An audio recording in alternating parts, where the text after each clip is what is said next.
እንደዛ አይነት ነገር አይመቸኝም። የአምላክን ምንነትና ማንነት ሳታውቅ የአምላክን ባህሪውና መገለጫውን ሳታውቅ እኔ ጋር ማውራት አትችልም። እንደዚህ አይነት ገንገበት ትውልድ ነው የተፈጠረው። የኔ ስራ ደግሞ አንተ ከአምላክ ጋር ላገናኘህ ነው የመጣሁት። ማንንም ውቅር በድንቁርና የተለሰነ አይምሮ ያለውን ሰው ካለበት ድንቁርና አምላኩ ጋር እንዳገናኘው ነው የመጣሁት እኔ። እንደዚህ አይነት በውርስ ሃይማኖት የሚነዳ ገንገበት ህዝብ ላጸዳ ነው የመጣሁት። አሁንም ወደድክም ጠላም ትውጠዋለህ። እውነቱ ይወጣል፣ ውሸት ይፈርሳል፣ መንጋ ይፈርሳል፣ እውቀት ይወርሳል። አለቀ። እኔ በእውቀት ሳይሆን በድድብና ነው አምላክ ገዛው ካልክ ሂድ አፈንድድ፣ አይመለከተኝም። እኔ አይመለከተኝም። ደደብ ትውልድ አይመለከተኝም። ስለ ደደብ ትውልድ እኔ ጋር እዚህ ጋር የሚመጣው ሰው ያነበበ ሰው ነው መምጣት ያለበት። እውቀት ያለው ሰው ነው የሚመጣው። በስነ ስርዓት ቁጭ ብለው መወያየት የሚችል ሰው ነው እኔ ጋር እዚህ ጋር መጥቶ የሚያወራው። እከክ ስለ ሰው ሃይማኖት ስለ ሰው ሃይማኖት ከማውራታችሁ በፊት ስለ ራሳችሁ ወቁ። የራሳችሁን ፈትሹት። ስትጠየቁ የምትመልሱትን መልስ አዘጋጁ ነው እየተባላችሁ ያላችሁት። እኔ እንደዚህ አይነት ደደብ ሰው አይቻላቅም። አበሻ የሚባለው ደንቆሮ እንደ አበሻ ደንቆሮ እኔ አይቻላቅም። እንዴ ወደ ልብ አትመለስም እንዴ? እኔ በጠይቀህ ምንም ልትመልስ አትችልም። ስለ ኦርቶዶክስም ስለ ፕሮቴስታንትም በጠይቀህ ስርዓተ አምልኮም በጠይቅ አንድ መልስ የሚመልስ ሰው የለም። ድንጋይ ይላሳል እኮ ኢትዮጵያ ውስጥ። ይሄን አታውቁም? ድንጋይ ይሳማል እኮ ኢትዮጵያ ውስጥ። ቅዱሳን የረገጡት ድንጋይ ተብሎ ኢትዮጵያ ውስጥ ይሰገድለታል እኮ ኢትዮጵያ ውስጥ። ይላሳል እኮ ኢትዮጵያ ውስጥ ድንጋይ ይላሳል። የድንግል ማርያም እግር ያረፈበት የተባለ ድንጋይ እኮ ኢትዮጵያ ውስጥ አለ። ውሸት ነው ይሄ፣ ትርክትና ተረት ነው። ድንግል ማርያም ኢትዮጵያ አታውቀውም።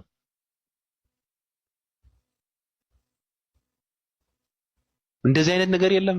የድንግል ማርያምማ ቢሆን የቅድስት እናታችን የረገጠችውማ እንትን ይልብናል፣ ራሱ ይጸዳብናል እኮ።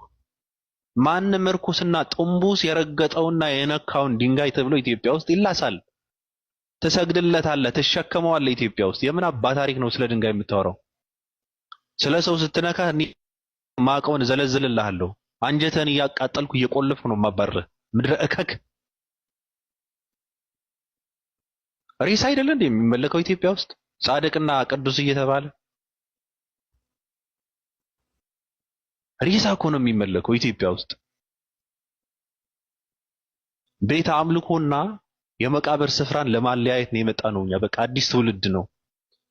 በነጮች ትርክትና ውሸት የተሻረውን ኦሪት ለመተግበር ነው የመጣ ነው። ዝሙት የሚባል ነገር የለም ካሁን በኋላ። ቤተክርስቲያን የዝሙት መንፈስ መጥቶታል። በቃ የካህን ሸርሙጣ ያለበት ሀገር ነው ኢትዮጵያ ውስጥ። የመነኩሴ ሊዝቢያኖች ጌዮች ያሉበት ሀገር ነው ኢትዮጵያ ውስጥ። ዋጠው፣ ትቀበለዋለህ። በሃይማኖትና በአምላክ አትቀልድም ካሁን በኋላ ኢትዮጵያ የለም። አንገትህን ስራህን እየተሰጠ ወደ ስራህን ትመለሳለህ። ቦታና ደረጃህን ክብርህን ይሰጣል። በሃይማኖት መቀለድ አይቻልም። በቃ ሰውም በሃይማኖት ማጀዘብ አይቻልም። ሰርቶ ይብላ በቃ። ህዝብ ምን አደረገ? ለማይጸድቅበት ሃይማኖት ለምንድን ነው የሚያጎበድደው? ለምን ያፈነድዳል? ኢትዮጵያዊ ምን አደረገ? እነዚህ እኮ ድንጋይ እኮ ነው የሚስሙ፣ ድንጋይ እኮ ነው የሚያመልኩ። የምርህን ነው? አንተ ታውቀዋለህ ኢትዮጵያ ውስጥ የሚደረገው የሬሳ አጥንት ኢትዮጵያ ውስጥ አለ፣ ይመለካል። ቅዱሳን የረገጡት የነኩት ተብሎ ድንጋይ ይላሳል፣ ይከበራል፣ የሆነ ቦታ ላይ ይቀመጣል፣ ይንከባከቡታል። ዋጠው አለ ኢትዮጵያ ውስጥ። አንተ እኮ ሙስሊም ነህ ልሁን እኔ ይጸዱብሃል እነሱ። በአምልኮና በእምነት ተወውና ይህ ባለማው ዕውቀትም ጽዳትም በብልጠትም በብዙ ነገር ይበልጧቸዋል። ድንቅ ናቸው እነሱ። ዋጡት። ምን አባት አመጣለህ? እንደዚህ አይነት መግማማትና መዝረግረግ እነሱ ጋር የለም። ጽድት ብለው አምላካቸው ጋር ይገናኛሉ። በአንድ ሰዓት ወደ አንድ አምላካቸው ድፍት ይላሉ። አለቀ። ይሄ ነው አምልኮ ማለት። ማንን ልታሸማቅቅ ነው? ዋጡት። ጭራሽ አምልኮ አለ ብለህ ታወራለህ እንዴ? አንተ እንደዚህ አይነት አምልኮ አለ እንዴ? ከነ ፍርፋሪ አረብ ቤተክርስቲያን እየገባህ ምድረ ሽንትና ሰይጣን ትውልድ ሰው ልታሸማቅቅ አትችልም። ቶ ሌላ ነገር ቶና ወደ ራስህ ተመለስ። ተውት። ሌላን መንካትና ማሸማቀቅ ተውትና ተረትና ትርክት ከዛ ውጡ። ተውትና ስለራሳችሁ የራሳችሁን ነገር አድርጉ። በቃ እግዚአብሔር ጋር አውራ እስኪ። አንተ ምሽግህንና መመሪያን መጽሐፍ ቅዱስ አድርግ። በመጽሐፍ ቅዱስ ተመራ። በማንም የሰከረ ገንገበት አባት አትመራ። በቃ አባት መከበር አለበት። በእድሜው ትልቅ ስለሆነ መከበር አለበት። መፈራት ግን የለበት። ምን ስላደረገ ጭራሽ እነሱ አሸማቅቃሉ ብለህ ታስባለህ? እነዚህ ልታሸማቁ ታስባላችሁ እንዴ? ማፈር እኮ ነው ያለብህ። በአምሳላቸው አምላክ ያልፈጠሩ አምላክ በማንነቱ ራሱ በገለጸው ማንነቱ እሺ ብለው የተቀበሉ አምላክ እንደዚህ ነው እንደዛ ነው የማይሉ ሰዎች እኮ ናቸው። የሚል ሃይማኖት ያላቸው እኮ ናቸው።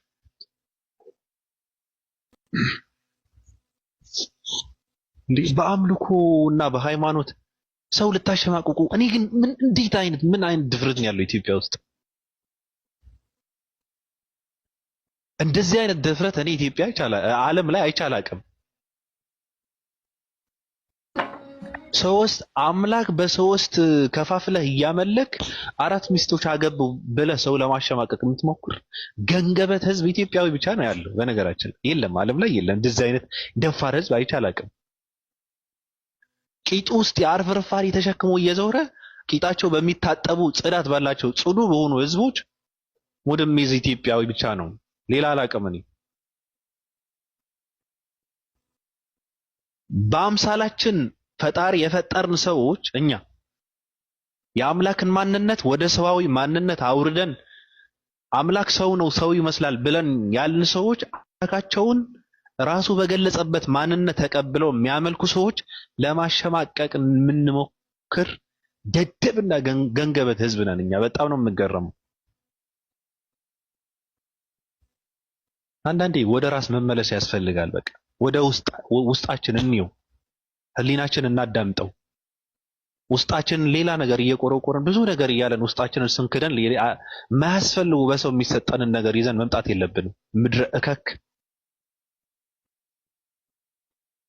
አሁን ተቃውሞ ከየት መሰላችሁ? ከውስጥ ነው። እኛ ነን የምናነሳው። ትመለሳለህ። ወደድክም ጠላህ መጽሐፍ ቅዱስ ታነበዋለህ። የሚሰጠን ምዕራፍ ምንድነው?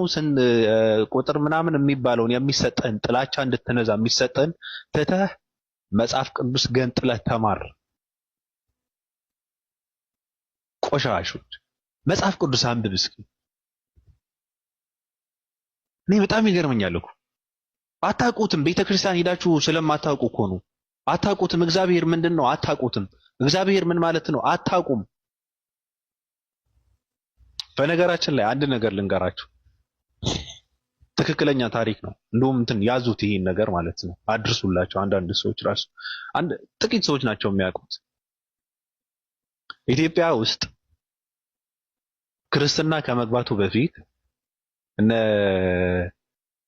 ይዛና ሳይዛና የሚባሉ ክርስትናን ከመቀበላቸው በፊት ጣዖት ይመለክ ነበረ እና ያ ጣዖት ስሙ እግዚአብሔር ነው የሚባለው። እግዚአብሔር ነው የሚባለው። የሀገር ወይም የአካባቢ የሆነ ስፍራ አምላክ ማለት ነው፣ ገዢ ማለት ነው። የሚገርማችሁ ነገር ያ እግዚአብሔር ሲባል የነበረው ማን ነው ከተባለ ሰውም አይደለም፣ መንፈስ ያለውም የተላበሰም አይደለም፣ ህይወት ያለውም አይደለም። በነገራችን ላይ በጣም የሚገርም ነው። አክሱም ላይ ያለውን ሐውልት ይመለክ ነበረ። ሐውልቱ ማለት ነው። አክሱም ላይ ያለውን ሐውልት ደግሞ ቅርጹ የወንድ ልጅ ዕቃ ነው። የወንድ ልጅ ዕቃ ይመለክ ነበረ። ትንፍሽ ብሎ ይችን እውነት የሚናገር ሰው የለም። ይጠየቃል፣ ብዙ ወጣቶች ይጠይቃሉ ስለዚህ ነገር። ምንድነው ቅርጹ? ምንድነው እንትን ይመስላልና ለምንድን ነው መቼ ነው የተሰራው? ማን የፈለፈለው ተብሎ ሲጠየቅ የሚመልስ ሰው የለም። እውነታው ግን ይመለክ ነበረ። የወንድ ልጅ ዕቃ ነው። ስሙም እግዚአብሔር ይባል ነበረ። በቃ ይሄ ነው እውነቱ። ትውጠዋለህ። ከፈለክ አንብብ።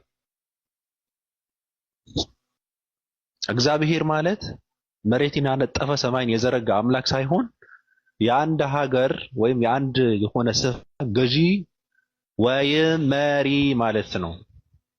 እሱም የአክሱም ሐውልት ነው። በቃ ይመለክ ነበረ። የወንድ ልጅ ዕቃ ይመለክ ነበረ። ክብር ነበረው ራስ። ፀሐይና ጨረቃማ የተሻለ ነገር ነው። ለማንኛውም ይሄን ይመስላል።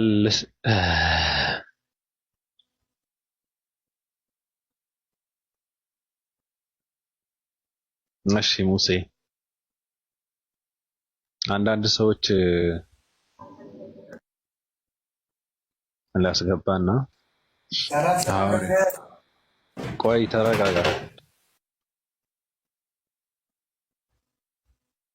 ተረጋጋ። አማን ነው ሙሴ ተረጋጋ። ቆይ ሰው ላስገባ። እረጋጋለሁ፣ ግን አክሱም ላይ ይመለካል ምናምን ተረት የምታወራ ውስጥ ማስረጃ አሳሳየን። ማስረጃ አለ? ከምን ላሳየህ? እኔ እንጃ። ተረት ነው የምታወራው፣ ልክ እንደ መሐመድ ማለት ነው። ቁርአን ወረደልኝ ምናምን ብለህ ዝም ብለህ ተረት ነው የምታወራ። አስታምጣ፣ ማስረጃ አስታምጣ። እሺ ከምን ላሳየህ? እኔ እንጃ ያልከው ልክ እንደ እግዚአብሔር ክርስቲያን ነህ? ኦርቶዶክስ ነህ? ነበር። ተረጋጋ። አይ ኦርቶዶክስ ነህ? ኦፍ ኮርስ አይዋ ኦርቶዶክስ። ኦርቶዶክስ ምን ነው? እሺ አንቀጸ ብርሃን በልልኝ እስኪ። ተረት አታውራ፣ ማስረጃ አምጣ ነው ያልኩ። ምንድን ነው ተረት እኮ ኦርቶዶክስ እኮ። ተረጋጋ፣ አቸኩል። አንቀጸ ብርሃን በልልኝ እስኪ። ተረት አታውራ፣ አምጣው ነው ያልኩ። አሁን አምጣ። አይደለም ተረት አይደለም፣ የወንድ ያመልካል ምናምን ያልከ አምጣ። ኦርቶዶክስ ከሆንክ እስኪ አንቀጸ ብርሃን በልልኝ በእናትህ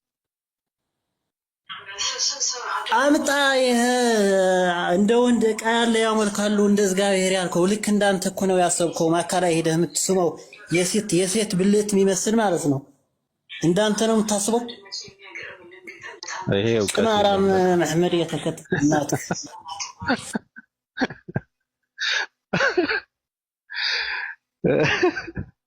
ይመች ተመችቶኛል። ገመዳፍ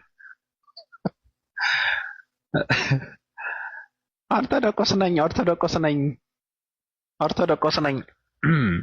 የለም ትንጫጫለህ። እያንዳንድ ትንጫጫለህ እኮ ወደድክም ጠላም ትውጠዋለህ። ደግሞ ሰላም ቤቶች እንዴት ናችሁ? ባቢ እንዴት ነሽ? አላህ ሰላም ነው። ቆይ አንጫጫቸው እኮ እንዴ! እስልምናን ተፋቱት በቃ። ልጁ እኔ ሙስሊም አይደለሁም ማለት እኮ ምንድን ነው? ለሚጠይቃችሁ ጥያቄ መልስ ሰጡት። ዝም ብሎ ተጋግቶ ማለት እኮ እምነትን እውነት አያደርገው። ሺህ ጊዜ እስልምና ውሸት ቢሆን ራሱ ክርስትና እውነት ሊሆን አይችልም። ስለ ክርስትና እየጠየቃችሁ ነው፣ እዛ ላይ አውሩ። ለምታወሩት ነገር እስልምና ላይ ማስረጃ አምጡ፣ ተወያዩ። ምንድነው እንዲህ ልቅም? አሁን ግቡ፣ ማስረጃ አለ። በማስረጃው የሚወያያችሁ አለ። በስርዓት የምትወያዩት ብቻ ነው የምትፈለጉት። ስለ እስልምና የትኛውም ጥያቄ ካላችሁ ግቡ። ህፃን ይመስልኝ አትበል። እስልምና ውሸት ቢሆን ራሱ ክርስትና እውነት መሆን አይችልም። ስለዚህ ራሳችሁን ችላችሁ ስለ ክርስትና ስበኩኝ እያላችሁ ነው። ስበኩት፣ አስረዱት። እስልምና ላይ ጥያቄ ካላችሁ ጠይቁ። ክርክር ከፈለጋችሁ በማስረጃ የገደል ማሚቱ ይመስል ወሬ አታውሩ።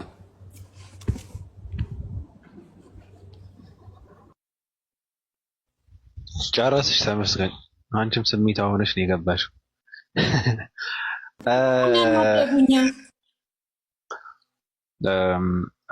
እኛ ቤት ብዙ ስሜታዊ የሚያደርግ ነገር ስለሚኖር ስሜታዊ የምትሆኑ ሰዎች እንትን ማለት የለባቸውም።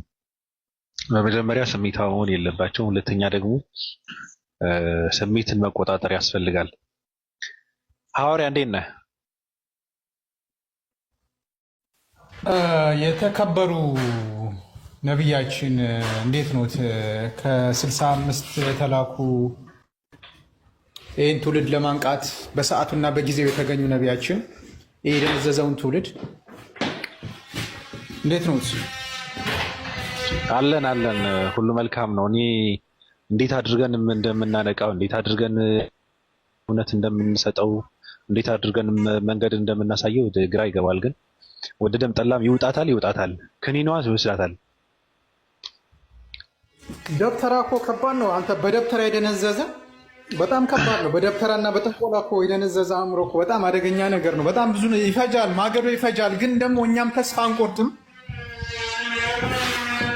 ምንም ማድረግ አይቻልም። ይሄ ተልእኮዋችን ነው ጋይስ፣ ተልእኮዋችን ነው። የተፈጠርንበት ዓላማ አንዱ ይሄ ነው። በቃ ይህን ትውልድ ጠያቂ ትውልድ ማድረግና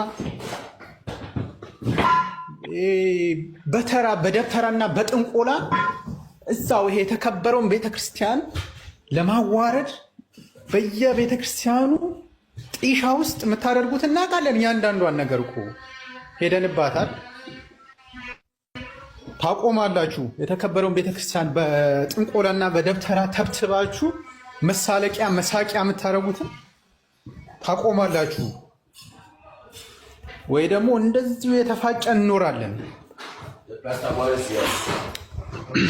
ስራ ላይ ባቢ እዚሁ ነኝ እያዳመጥኩ ነው። እሺ ለማንኛውም አሁን የሴጋ ማህበር የምትባል የተሰበሰብክ የሉጢና የሸርሙጣ ስብስብ ትበተናለህ። ከአሁን በኋላ ራሱ ሴት ልጅ በዝግታ ትኑር ነው። በቃ ሴት ልጅ ክርስቲያን ሴት ልጅ ስትሰብክ ማየት የለብንም። አዲስ ትውልድ እንደዛ ነው የሚለው። የምንመራው በመጽሐፍ ቅዱስ ነው። መጽሐፍ ቅዱስ መተግበር አለበት። የማንም ጋልሞታ፣ የማንም ሸሌ፣ የማንም እከክ፣ የማንም ቆሻሻ ቤተክርስቲያኗንና ክርስትናን ማሰደብ የለባቸውም። ውጡ፣ ልቀቁት፣ ቦታውን የእናንተ አይደለም።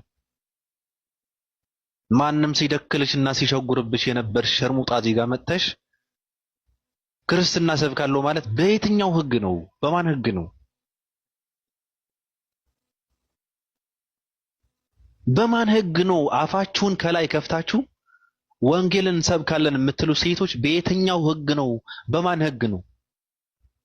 መሰረታችሁ ምን አድርጋችሁ ነው እንደዛ የምትሰሩት? በየትኛው በምን መሰረት ነው? በምን ምክንያት ነው? እኔ በጣም ይገርምኛል።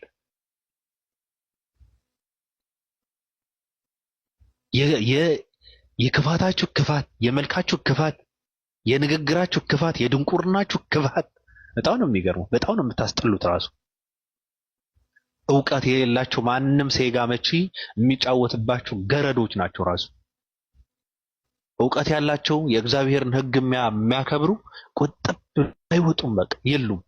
ሚዲያ ላይ ራሱ አይመጡም። ከመጡም አይተው ሰምተው ዝም ብለው ይሄዳሉ። ቁጥብ ያሉ ናቸው። እዚህ ጋር ስማችሁን መገንባት የፈለጋችሁ የማንም ገረድ ግን ቆሻሻ ናችሁ። የእናንተ ቦታ አይደለም። የአምላክ ቃል በእናንተ ክብር፣ በእናንተ ማንነት የሚነካ የሚሰበክ አይደለም። ጋለሞታ ናችሁ እናንተ። ማንም ደርዘን ሲሸጉርብሽ የነበርሽ እዚህ ጋር መጥተሽ ወንጌል ሰብካለሁ ማነሻ እንጂ ማናችሁ? ሴቶቹ በተለይ ሴቶቹ ማናችሁ? ምንድን ህይወታችሁን ማንነታችሁን ለምን እንዴ ማናችሁ እናንተ? መጽሐፍ ቅዱስን እንሰብካለን የምትሉት በየትኛው ህግ ነው? ሸርሙጦች። እያንዳንድህ ከጥላቻና ከተረት ከትርክት ወጥተህ መጽሐፍ ቅዱስ አንብብ። የሴጋ ማህበር ትፈርሳለህ። ከብሽሽቅና ከተረት ተረትን ወጥተህ ለትውልዱ እኔ በጣም የናፈቀኛው ቁጭ ብሎ ወንጌልን የሚሰብክ ሰው፣ በቃ በእውቀት ፍትፍት አድርጎ ትውልዱን የሚያስተምር ሰው የለም እኮ። ጥላቻ ብቻ ነው። ትልልቅ አባቶች የሚባሉ ራሱ ምክር ከመከሩ ይሄ ዓለማዊ ነገር አለ በቃ ማዘን የለባችሁም። ህይወት ማሸነፍ ከፈለጋችሁ እንትና እንደዚህ ተፈትኖ ነበረ፣ ፈተናውን ያሸነፈው እንደዚህ ብሎ ነው፣ እንደዚህ ወደቀና ተነሳ ምናምን ነገር ነው። ወንጌልን አይሰብኩም፣ አይነኩትም። ጠለቅ ብለው እያንዳንዱ ቃል ትርጉም ምን እንደሆነ ለትውልዱ አይነግሩትም፣ አያስተምሩትም። ነገ ሲጠየቅ የሚመልሰውን መልስ ማዘጋጀት አለበት። ትውልዱ ማወቅ አለበት። መጽሐፍ ቅዱስ መፈተሽ አለበት። ድርሳናት ገድላት የሚባለው እከክ መጣል አለበት። ውሸት ነው፣ ትርክት ነው፣ ተረት ነው፣ ቁስል ነው፣ ቆሻሻ ነው። ሃይማኖትን የሚያሰድብ ማንነት የተሸከመ ነው። ከየት የመጣ ነው? አዲሱ ትውልድ አላወቃችሁትም። እናንተ አንገቱ ላይ መስቀል ስላንጠለጠለ ወይ ማተብ ስላለው ህይወት ያለው ይመስላችኋል? እናንተ ዲኮር ብቻ ነው። የለም ወጣቱ ከኢትዮጵያ የወጣ ደግሞ በቃ የለም ፈጣሪ የሚባል ነገር የለም ወደ ማለት ደርሰዋል። በቃ ሁሉም እየወጣ ነው፣ ኤቲስት እየሆነ ነው። ተስፋ የሚያደርግበት ነገር የለማ። አልተማረም። የቆሸሸ አስተዳደግ ውስጥ ነው ያደገው። ሲጠይቅ መጠየቅ እንዳይጠይቅ ተደርጎ ነው ያደገው። ለምንስ ይከተላል? እውነቱ ነው። ደግ አደረገ። ውጡ፣ ተውት። ካልተመለሰላችሁ ውሸት ነው ማለት ነው። መጀመሪያ አንብቡት። ያልገባችሁ ነገር ጠይቁ። ጠይቃችሁ ያልተመለሰላችሁ ነገር ካለ ተውት። እየመረረም ትውጠዋለህ። ይወጣሉ። የሚያነሱን ጥያቄ የማትመልስ ከሆነ አንተ ተሸከመው። የሃይማኖት አባት ነኝ የምትል ጺምህን ያስረዘምክ ቀሚስ እየጎተትክ የምትኖር ገንገበት ሽማግሌ ደግሞ ስራህን ምን እንደሆነ ስራን ማወቅ አለብህ። ስራችሁ ምንድን ነው? እናንተ ዲኮር ናችሁ እኮ። ቁጭ ብላችሁ ጥቁርና ቆብ ምናምን ለብሳችሁ ቁጭ ፊት ለፊት ምን አባት ትሰራለህ? አስተምር፣ ስበክ። በእናንተ ደደብነትና ጀዝባነት እኮ ነው ወጣቱ እየወጣ ያለው። እየሸሸ ያለው በእናንተ ድድብና ነው። እናንተ ስለማታስተምሩ ነው ወጣቱ የሚወጣው። ክፍፍል ያጋጠመው በእናንተ ጉድለት ነው። ችግር የሚያጋጥመው በእናንተ ሌብነት ነው። ሌቦች ናችሁ እናንተ። በሃይማኖት መነገድ ካሁን በኋላ አይቻልም ኢትዮጵያ ውስጥ። በሃይማኖት ትውልዱን ማጀዘብና ማሰር አይቻልም ኢትዮጵያ ውስጥ። የነቃ ትውልድ ነው፣ ለዘመኑ የሚመጥን አመለካከትና አስተሳሰብ ያለው ትውልድ ነው እየተፈጠረ ያለው። ተስፋ ቁረጡ። በሃይማኖት በማስፈራራት አስረዋለሁ ብለህ የምትለውን ወጣት የለም ካሁን በኋላ። የፈለከውን ስም ብትሰጥ የሚሰማህ የለም። እንኳን ሙስሊም ብለኸው ሊሸማቀቅ ይቅርና አንተ ያለህበትን የቆሸሸ ማንነት እንዳይኖረኝ ብሎ ኤቲስት የሚሆንበት ዘመን ነው። አማኝ ካደረግከውማ ደስ ይለዋል። ክብር ነው፣ ትልቅ ነገር ነው። እየተወው ነው። አምላክ የሚባል ነገር የለም ማለት ነው። ወደ ማለት ነው የደረሰው። የሆነ ጥያቄ ሲጠይቅ ሙስሊም ነህ ብለህ አሽማቀዋለሁ ብለህ የምታስብ ከሆነ ጀዝባላ የለም ማለት ነው ይለዋል። ባደረገልኝ ይላል፣ በሆንኩ ይላል። አንተ ቀልድ። እከካሞች። ማንም ከማንም አይበልጥም። የምንንም እምነት ተከታይ ሁሉ ወደ ራሱ መመልከት አለበት። ውስጡን መፈተሽ አለበት። የሃይማኖት መጽሐፍቶች መፈተሽ አለባቸው፣ መነበብ አለባቸው፣ መጠየቅ አለበት። ጠያቂ ትውልድ መፈጠር አለበት። የሚነሳውን ጥያቄ መመለስ አለበት። መልስ። የሃይማኖት አባት የምትባለው እዚህ ጋር እንትና እንደዚህ ናቸው፣ እንትና እንደዚህ ናቸው፣ እንትና ሚስት አገባ፣ እንትና ሐሰተኛ ነቢይ ነው ምናምን ነገር ሳይሆን መጀመሪያ ስለ ራስህ እወቅ። አናሳልፍህም። እኛንን የምንከላከልህ እያልን ነው። አታልፍም። የተጠማ ትውልድ አለ። ማወቅ የሚፈልግ ትውልድ አለ።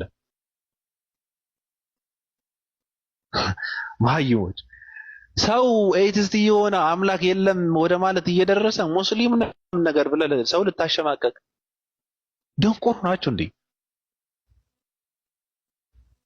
ደስ ይለዋል። አግኝቼ ነው ይላል። ምክንያቱም አምላክን የተጠማ መንፈሳዊነትን የተራበም ልብ አለው፣ ማንነት አለው ውስጡ። የሚያርፍበት ቦታ ይፈልጋል ወጣቱ። በተረት ተረት የሚነዳ ወጣት አይደለም። ሲጠይቅ መጠየቅ አትችልም። አይ ገና ልጅ ነህ አባቶችን ጠይቅ የሚባለው ነገር የለም የለም። በቃ የእውቀት የጥበብ መጀመሪያ ራስን ማወቅ ነው። ትውልዱ ራሱ ማወቅ አለበት። አለቀ።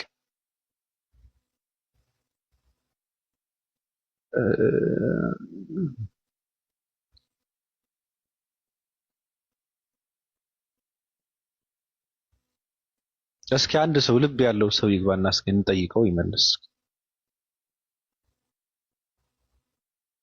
አንድ ሰው ይግባ አሁን እንጠይቀውና ይመልስ።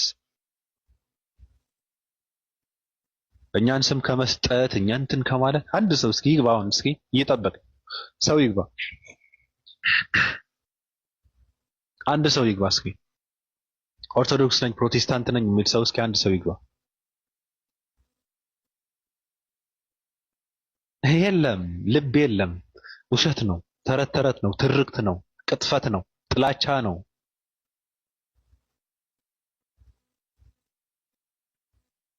የለም ሰው ስትነካ እነሱ አይነኩም።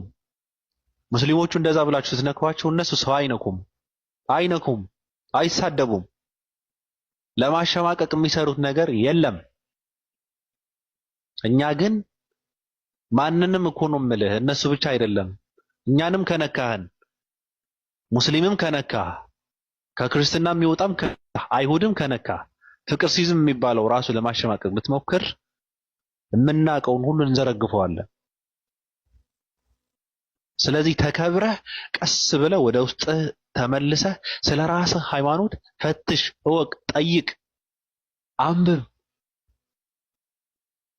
እዚህ ጋር የሚነካ ሃይማኖት የለም። እኔ እየነገርኳችሁ ነው። ሙስሊም የምታሸማቀቅበት ማንነት የለህም። ታውቀዋለህ አንተ ውሸታሞች። እኛ ጋር አይደለም እንዴ የምታወሩት? አይ የነሱ እኮ መዝረክረክ የለውም። በቃ ደስ ይላል እኮ በቃ ጽዳታቸው እኮ ይማርከኛል። በቃ ጸሎት ሲያደርጉ እንዴት ደስ እንደሚሉ እያላችሁ እንዴ አይደለም የምትውሉት? በየትኛው ሞራል ነው ሙስሊም አሸማቃለሁ ብላችሁ የምትመጡት? ግን በየትኛው ሞራል ነው? እኔ ይገርመኛል እኮ በየትኛው ሞራል ነው አንድ እነሱ በቀን 5 ጊዜ አምላካቸው ጋር የሚገኙ ህዝቦች እነሱን አሸማቅቃለሁ ብለህ የምትመጣው በየትኛው ሞራል ነው? የዝሙት ትራፊ ሁላ ዝሙት አስፋፋችሁ እኮ በቃ ዲቃላን አስፋፋችሁ፣ አበዛችሁ እኮ። ቤተክርስቲያኑ ቆሸሸ፣ ረከሰ። የአምላክ ቃልን በዚህ ልክ ረከሰ እኮ።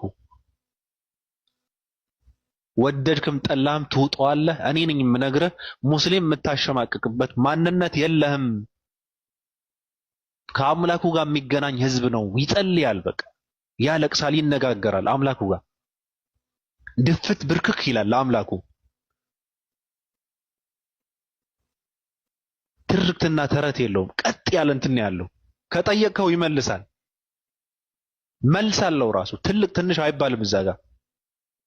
ትልቅም ትንሽም እኩል ነው በእምነት ዙሪያ። በሰዓት ትልቅ እንትን ሊያደርግህ ይችላል፣ ሊመራህ ይችላል። ትንሽም ሊመራህ ይችላል። ጥያቄው እውቀት ነው። አለቀ። እውቀት ነው የሚያስፈልገው እዛ ጋር።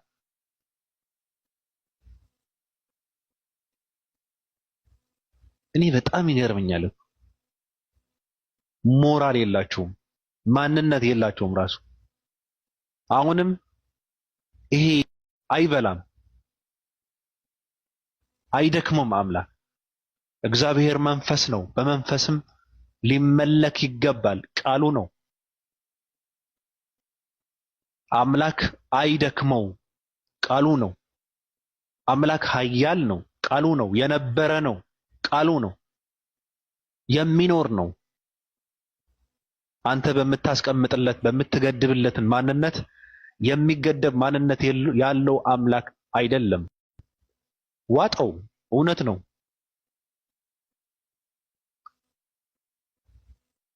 አምላኬ ደከመልኝ፣ አምላኬ ተሰቀለልኝ፣ እኔ እንዴት ነው ይሄ ነገር አስረዱን አልገባንም ብለን ስንጠይቅ አይ እንደዛ እኮ አይደለም እናንተ 666 ናችሁ፣ አንዳንዴ ደግሞ ሙስሊም ናችሁ ምናምን ነገር ደስ ይለናል። የፈለጋችሁበትን ቦታ ወስዳችሁ ብታስቀምጡ እንቀበለዋለን፣ ችግር የለብንም። ዋናው ነገር ግን እውነቱ ይወጣል፣ የሚጠየቀውን ጥያቄ ይመለሳል። ካልሆነ ግን ውሸት፣ ተረትና ትርክት ነው። የለም ማሸማቀቅ አይቻልም። ካሁን በኋላ የሌላን እምነት ተወውና ስለ ራስህ ነው የምታወራው። ካሁን በኋላ የሙስሊሞችን ቁርአን የሚባለውን ተወውና ስለ መጽሐፍ ቅዱስ ነው የምታወራው። ለትውልዱና ለምእመኑ የሙስሊሞችን ጥላቻ ሳይሆን የምታስተምረው ካሁን በኋላ የክርስቶስ ማንነት ነው የምታስተምረው። የእግዚአብሔርን ኃያልነት ነው የምታስተምረው የምትሰብከው። ሰው አክባሪነትን ነው የምታስተምረው የምትሰብከው። ማለፍ መቻልን መቻቻልን ነው የምታስተምረው። ካሁን በኋላ ጥላቻ አታስተምራትም። ውሸትና ትርክት አታስተምርም።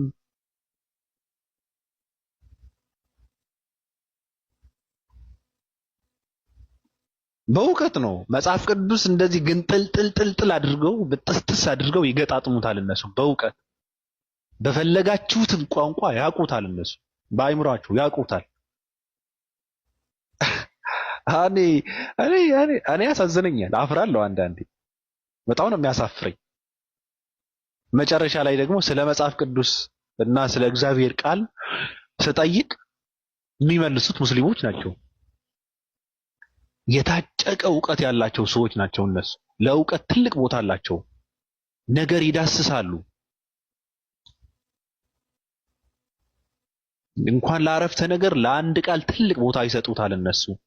ስለዚህ ሰው አሸማቀቃለሁ ምናምን ነገር የሚባለው ትርክት ተውትና ኢትዮጵያ ውስጥ እየተፈጠረ ያለው ክፍለ ዘመኑ የደረሰበትን ሁኔታ ተረድታችሁ ትውልዱ ከታሰበት መላቀቅ አለበት። አንባቢ ትውልድ መፈጠር አለበት። ጠይቅ፣ ወጣቱ ደግሞ መጠየቅ አለበት።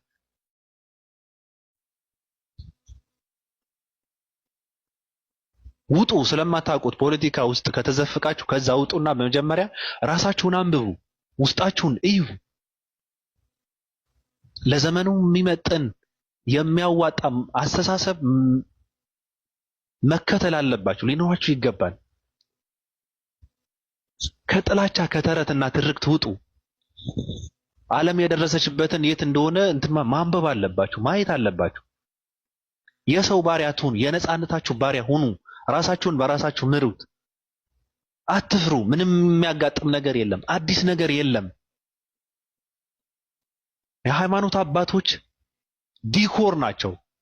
አምላክ የጠላቸው የተረገሙ ሰዎች ናቸው። ዋጡት። እውነቱ እንደዛ ነው። አስመሳይ ስለሆኑ ትልቅ ኃላፊነት ተሸክመው ህዝብን እያደነቆሩ ትውልድ እንዳይጠይቅ ያጀዘቡ ስለሆኑ የተረገሙ ሰዎች ናቸው እነሱ። ማክበር እንጂ መፍራት የለባቸውም። ራሱ አክብሯቸው። ትልልቅ ስለሆኑ አትፍሯቸው። ከእናንተ የተሻለ ማንነት የላቸውም። በእውቀት እናንተ ትበልጣላችሁ። ስለዚህ ስለምታምኑ ስለምትከተሉት እምነትና ሃይማኖት ጠይቁ። የውርስ ሃይማኖት ካሁን በኋላ ኢትዮጵያ ውስጥ ይቀራል። ስላልተፈተሸ ነው እንጂ ኢትዮጵያ ውስጥ በጣም ብዙ ኢቲስት ነው ያለው። ሃይማኖት የሌለው ሰው በጣም ብዙ ነው ኢትዮጵያ ውስጥ። እና ብዙ አውርተናል። እኛ ማሸማቀቅ አይቻልም፣ እኛ መንካትም አይቻልም። አደርሱብንም። የሰለጠነ ዓለም ላይ ያለን ሰዎች ነን። የፈለግነውን ጠይቀን የሚያስፈልገንን መልስ የምናገኝበት ዓለም ውስጥ ነን እኛ። ስለዚህ እናንተ ቅርቃር ውስጥ የእናንተ ድንቁርና ተሸክሞ በእናንተ ባርነት ውስጥ የሚኖር ወጣት ግን ነፃ ይወጣል። አዎ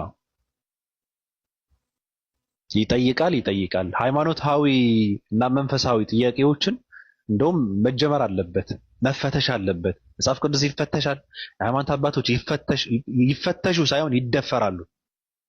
በድፍረት ጠይቋቸው። አይ ካሉ በቃ ተዋቸው፣ አታስፈልጉም፣ ቦታውን ልቀቅ ብሏቸው ካሁን በኋላ። ለማንኛውም ልብ ያለው ሰው እኛ ሰይጣን አምላኪዎች ወይም ሌላ ነገር ከማለት ገብታቸው እኔ እጠይቀዋለሁ፣ ይመልስ፣ ይግባ። የካህን ሸርሙጣ ያለበት ሀገር የተረገመ ርኩስ ሀገር ነው።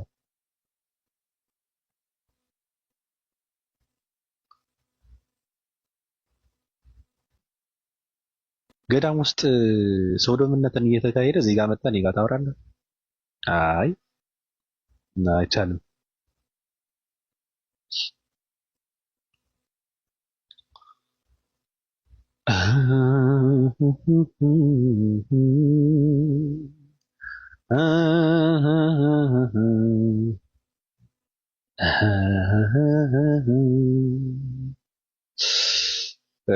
ውዳሴ ወግን አይለም አዶናይ ቅድስት ወበጽሕት ስብሕት ወብርህት ክብርት ወልዕልት አንቀጸ ብርሃን ወማዕረገ ሕይወት ወማደረ መለኮት ቅድስተ ቅዱሳን ይላል።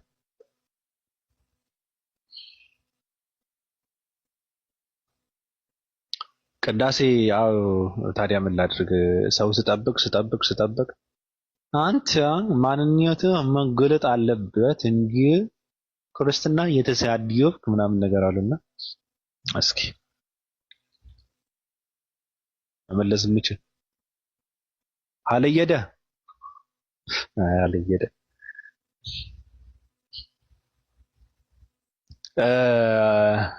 ግድፍ ነው ጅድፍ። እንዴት ነሽ? እንዴት ነህ? ሰው እናስተናግድ። አሁን ደግሞ ትንሽና መተኛት ይሻላል። እከክ የሆነ ትውልድ ነው።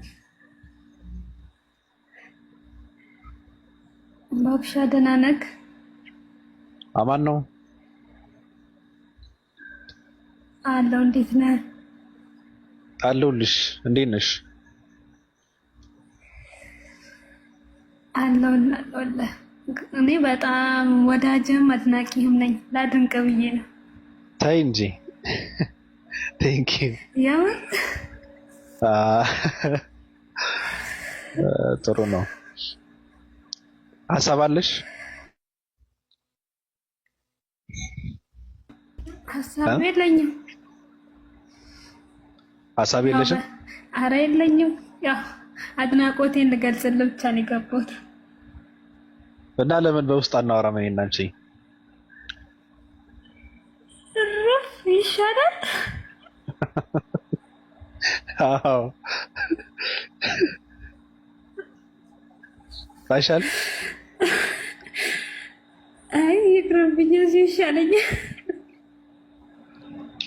እሺ ካልሽ እሺ። እና እድሉ ተሰጥቶኝ ስለገባ አመሰግናለሁ። ግን ያው በስጋ ብትገለጥልንም ደግሞ ጥሩ ነው። አንዳንዴ ልታስገድኝ ፈለግሽ? ገለጣለሁ፣ ችግር የለውም።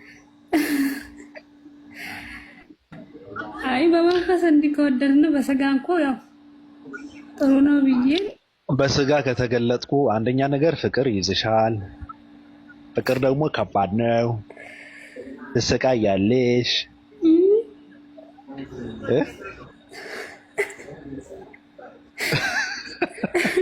ኦኬ አይ ችግር የለውም።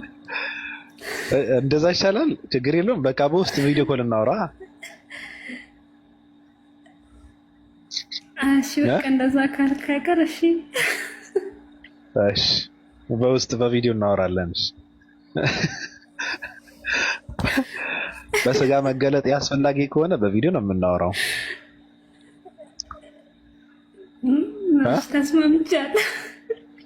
እሺ በቃ ቁጥርሽን አስቀምጭልኝ። ኮመንት ላይ ቆንጆ ነሽ። ኮመንት ላይ አማርኛ አልችልም እያሉኝ ነው። አልችልም እንዴ? ተይው ችግር የለም። ኮመንት ማንበብ የለብሽም እኮ። ቆንጆ ነሽ ወይ? አልመስልም። እኔ ምን አውቃለሁ። ድምጻችሁ ያው የአበሻ ሴቶች ድምጻችሁ አንቺ ነሽ። አዎ በስመ 65 አምላክ አይንሽ በጣም ነው የሚያምረው።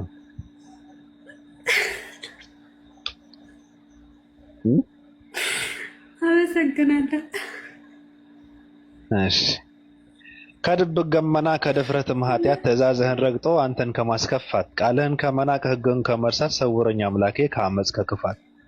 ሰውረኝ አምላኬ እንዳይዝል ጉልበቴ ራሴን እንዳላይ ደክሞ ማንነቴ ይላል። እግዚአብሔር ይወድሻል። እሺ ኧረ እኔም ወደዋለሁ። አታነካካኝ። እኔ የለሁበትም ሄጃለሁ። እሺ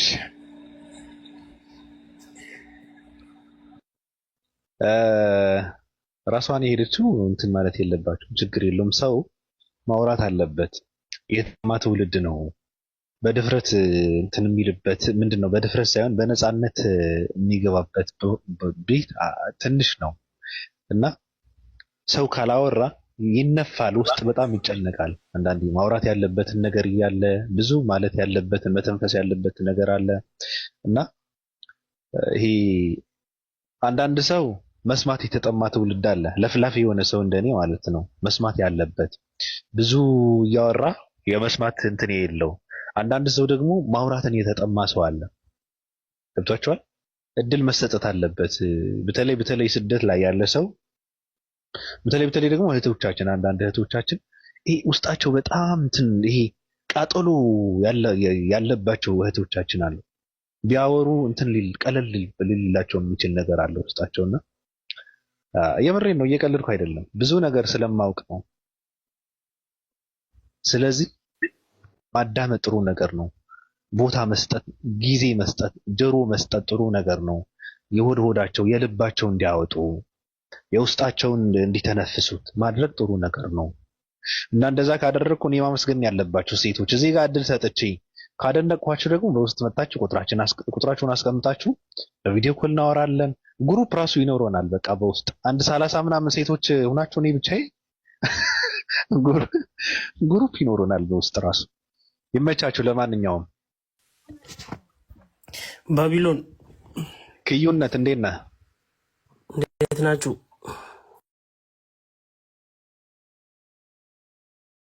አለን ሰላም ነው።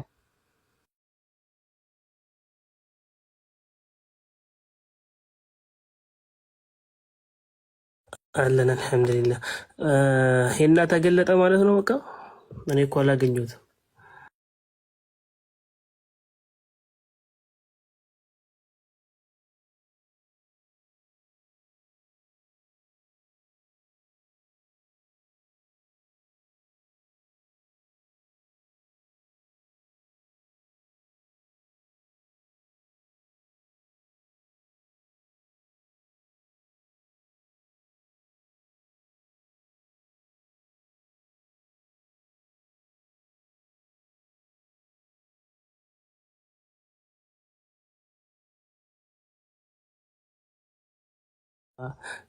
ታንቆ ሞተ ከሚለው በኋላማ ጠፋብኝና ተጨነቁ።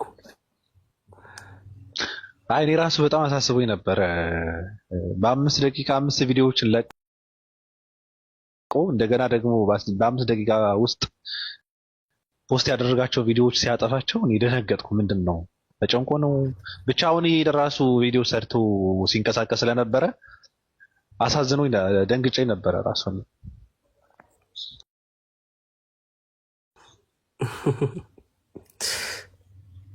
ሐዋርያ እንዴት ነህ? ሐዋርያ ስራ ነው። ስራ ላይ ነው። አንተ ዮርዲዬ ፍቅር የሆነች ልጅ መጣለች። የሚገርምህ ነገር ፍቅር ነች።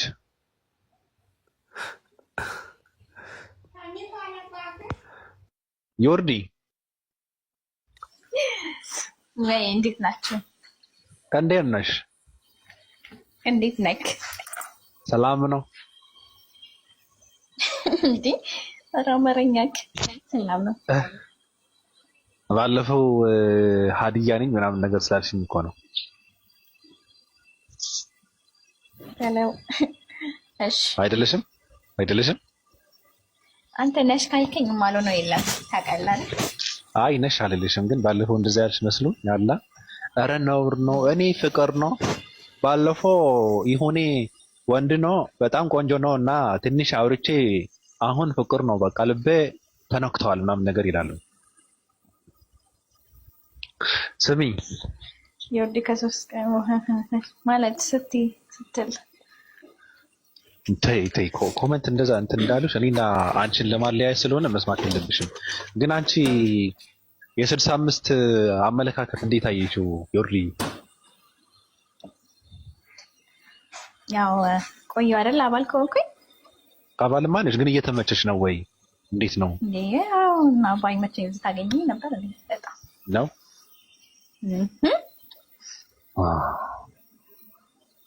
እኔ ራሱ ተመችተሽኛል በእውነት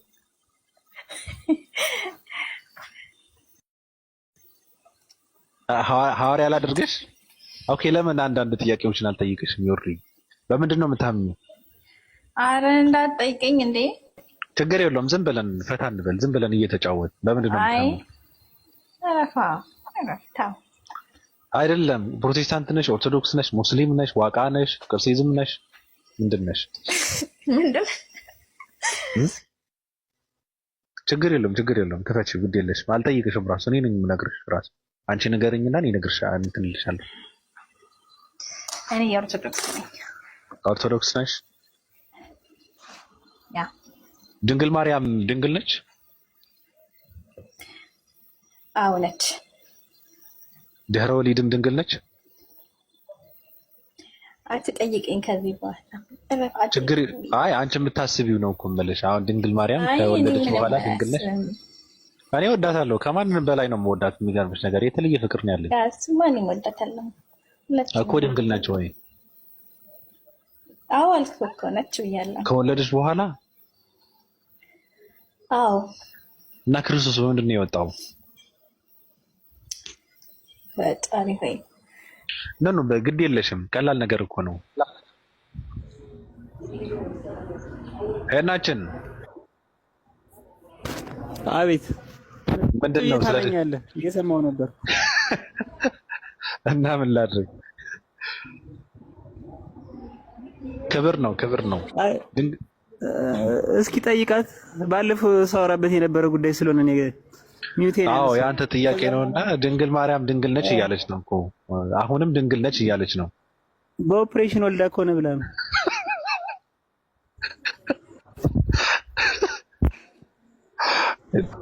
ግብቱ ልጅ ነው ብላልክ እዛኔ ስማ። አይ አሁን የት ነው ያለችው ድንግል ማርያም? እሺ ገነት ነው የሚሆነው አሁንማ ብዬ አስባለሁ። ስጋዋ የት ነው?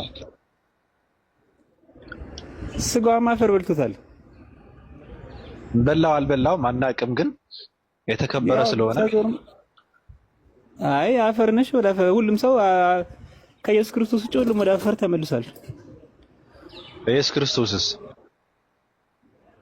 እሱማ አድርጓል። ያኔ ሳይበሰብስ መሰለኝ የተነሳ ወይ ያኛው ስጋ በስብሶ ተቀይሯል። ብቻ የእሱንም እርግጠኛ አይደለሁም። ማርያምን ማድረጋለች የሚል አለ። አዎ መጽሐፎች እንትን ላይ አንዳንድ አባቶች የጻፉት መጽሐፎች ላይ ይላሉ። አንዳንድ አባቶች የምን አባቶችን መጽሐፍ ቅዱስ ላይ ያለው ወይ ነው። በእርግጥ እነሱ እራሱ አይስማሙበትም። አንዱ አደረገለች ይላል፣ አንዱ አላደረገችም ይላል።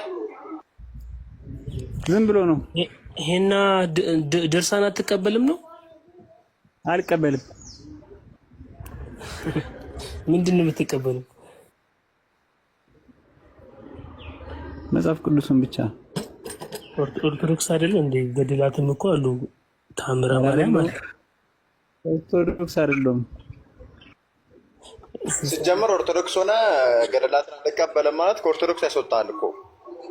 አይደለም እኮ ነው እያልኩ ያሉት። ሄናዬ ምን ይላል መሰለሽ ስለ ድንግል ማርያም?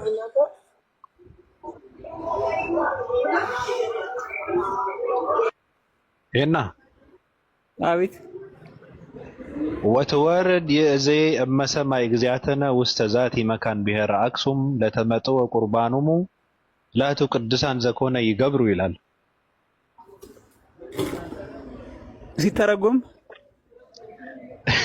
ሲተረጎም በዛች ዕለት በአክሱም ሀገር እመቤታችን 9 ቅዱሳን የሚያቀርቡትን መስዋዕት ለመቀበል ዛሬ ከሰማይ ትወርዳለች ማለት ነው። ከምን ላይ ያነበብክልኝ? ከድርሳን ነው እኮ። እኔ ደግሞ ድርሳናትን አልቀበልም እያልኩ ነው። አዎ ግን ስለጠየቀህ እኮ ነው እኔ እንትን ያነሳሁልህና ድንግል ማርያም አድርጋለች ሲባል ማድረጓ ብቻ ሳይሆን ትወርዳለች። ዝም ብሎ ኦርቶዶክስ ነው ይለኛል።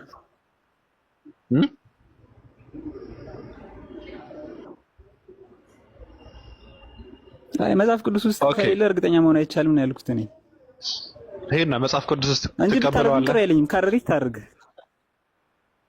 ትቀበለዋለህ? መጽሐፍ ቅዱስ ካለ ተሳስቻለሁ ብዬ ይቅርታ ጠይቃለሁ። መጽሐፍ ቅዱስን አዎ ምን ማድረግዋ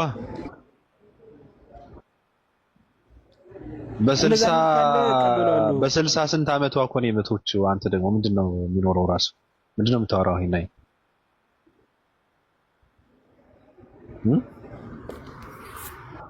ምን አልኩኝ? እኔም እኮ ሞታለች አላረገችም ነው እያልኩ ያለሁት። አይ ትርክቱ ግን አድርጋለች ነው የሚለው እና እኔ ትርክቱን አልቀበልም እኮ ነው የሚለው። ለምን ትርክት ለማፍረስኛ ጋር አትሰራም? እሺ አሁን ዳናውን ለምንድን ነው እዛም እዚህ የምትለው? አይ የሚያስማማኝ ጉዳይ ላይ እስማማለሁ። የግድ በጣም ቦዝ ይወንክ ነውና ባቢ እናንተ ጋር ማርያም የለችም እነ 65 ላይ ማርያም አለቻ? ምን ልትሰራ እንዴ? እንዴት የለችም? ሁሉም አሉ አላልከኝም እንዴ? እኮ ምን ልትሰራ ማለት? አይ ቤዛ ናት አይደለም የሚለው ነው። የምን ቤዛ ነው? ያው እሷም ካረገች ቤዛ ትሆናለች ወደሚለው ለመምጣት ነው። አረ ሲጀመር እኮ ቤዛነት እኮ እኛ ተቃውመናል እኮ። ቤዛነቷ ሲጀመር ቤዛ ማለት ራስን መስዋዕት ማድረግ ስለሆነ ዋጋ መክፈል ስለሆነ በተለይ ለዚህ ቆሻሻ እከክ ትውልድ ድንግል ማርያም ቤዛ ልትሆን አይገባም። ገብቶሃል አባባሌ? ሄና አንተ ጋዝ ብታርግ ራሱ ቤዛ ልትሆን አትችልም ነው የምልህ እኔ። ማለት የተሰቀለው ነው ቤዛ ከተባለ መባል የሚችለው የተሰቀለው እንጂ የተሰቀለውን የወለደች በምን መልኩ ቤዛ ልትሆን አትችልም። እንዴት አትሆንም? እሱን ወልዳ የለ እንዴ? እና ስለወለደች ምን ግንኙነት አለው ቤዛ ለመሆን? እንትና የእሷ ስጋ አይደለ እንዴ የተሰቀለው? ማለትም ከስጋ ስጋዋን ነስቷል፣ አንዴ ከደሟም ደሟን ነስቷል አይደል ኢየሱስ ክርስቶስ። እና እንደዛ የተገረፈው እሱ የተሰቀለው እሷ ላይ እኮ ምንም አይነት እኮ ከስጋ ስጋዋን ነስቷል እና ያ ማለት እሷ ተሰቀለች ማለት ነው እኮ። በሱ ስጋ ውስጥ የእሷ ስጋ የለበትም። እንደዛ ከሆነማ ከአያቷ እሷም ስጋ ስለወሰደች አያቷም ተሰቅሏል። አያቷም ቤዛ ነው ሊሆን ነው ማለት ነው። የማርያም አያት ወደ ኋላ ስትሄድ ሁሉም ቤዛ ሊሆኑ ነው።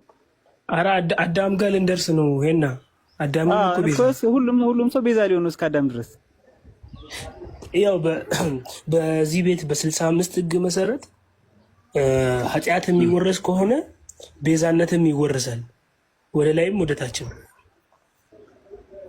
ኃጢአት አይወረስም ነው። ለምንድን ነው ኃጢአት የሚወረስ ከሆነ ነው ከሆነ ይፍ ተረት ትርክት ነው ስቶ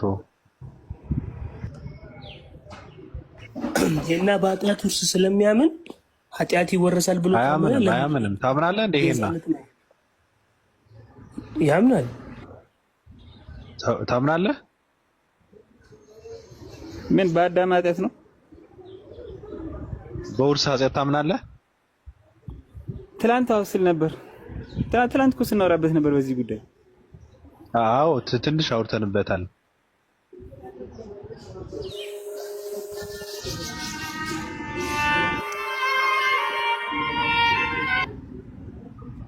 እኮ እሱን እኮ ነው ያልኩህ ባቢ። መጽሐፍ ቅዱስ ሰው የሰራውን ኃጢአት ራሱ ይቀጣል ይጠየቃል ነው የሚለው። በዛ ነው የሚያምነው።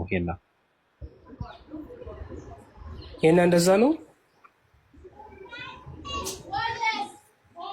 የውርስ ኃጢአት አለባችሁ የሚል ነገር የለም እንዴ? ባቢሎን ስለ ውርስ ኃጢአት የሚያወራ የለም?